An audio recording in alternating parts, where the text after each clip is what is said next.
Here's a Mac feature that I use every single day that you probably don't know about. All you need is a Mac and an Apple Watch. Then you go to the top left here, click the Apple, and then go to System Preferences. Then you want to go to Security and Privacy here on the right, click that. Then you need to click this little lock here to unlock your settings and just sign in to unlock your settings. Now, you need to click this. Use your Apple Watch to unlock apps and your Mac, and you want to click on whatever Apple Watch you have. Now, check this out. Whenever you open your Mac and your watch is really close to it, instead of having to type your password, it's just going to automatically unlock your Mac for you. This only works if you already have a password on your watch, so you're already kind of authenticated. Anyway, this saves a ton of time typing in passwords every day. I like this a lot. Hope that was helpful. Bye. I love this question. Can you use the focus mode on your iPhone to change what the new action button does? You sure can, and here's how. What you need to do is you need to set up a Siri shortcut and run your action button to this. Then what you need to do is have it get the current state of your focus. So it's going to ask your phone, hey, am I in work mode? Am I in focus mode? Am I in whatever, driving? Then what you need to do is store that state in a text variable. So store it in text like this. Then you need to run an if statement. And you basically have to say, if that text variable, my focus state, contains work, or if you want to do something when you're driving, contains driving, then all you have to do is tell it to do whatever you want it to do when you're in that state. In this case, when I'm working, I want it to open the calculator.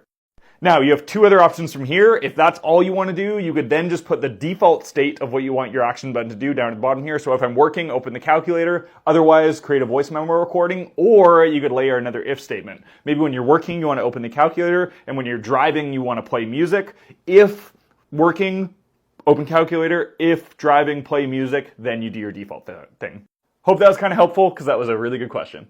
Here are 3 more advanced action button ideas with tutorials for the iPhone 15 Pro. All of these things I'm going to show you are going to utilize a Siri shortcut to allow the action button to do things that it's not supposed to do. So the first one is completing a daily to-do task. So for things you need to do every day, like journaling or taking your vitamins, you set them up in your Apple reminders like this. Then go in the Siri Shortcuts app and create this shortcut where you say find all reminders where name is whatever reminder you want to complete. In this case, we're going to do journaling. Then we're just going to set the is completed state of that reminder to yes. Now we just bind that shortcut that we created to the action button in the action button interface.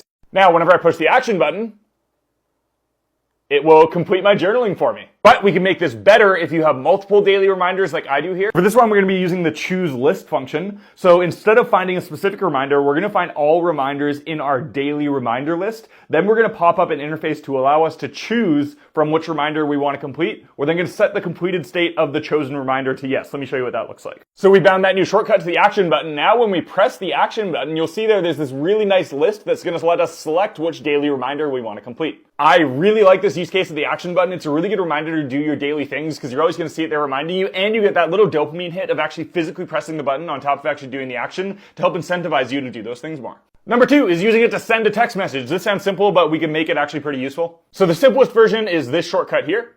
It might be hard to see up top there, but quite literally all it does is send a set text message to my girlfriend. This alone can still be useful, sending something like you're on your way home to your partner or your mom or dad or whatever. Just whenever you're heading home, just tap the button. You don't need to pull it out and send a message. You could also have it be things like, hey, I've made it home safe, anything along those lines. But this is where it really comes in clutch. You could have a list set up of a bunch of different text messages that you could select from. So here I have on my way home, going to be a little late, love you, or the dog has been fed. Or Fez, I guess, little typo. But now instead of sending the static message, it's going to send whatever we selected from the list to my girlfriend. So now instead of tapping through my phone or spending a long time speaking out on Siri my commonly sent messages, all I have to do is push the action button. There's all the messages that I'll usually send to her.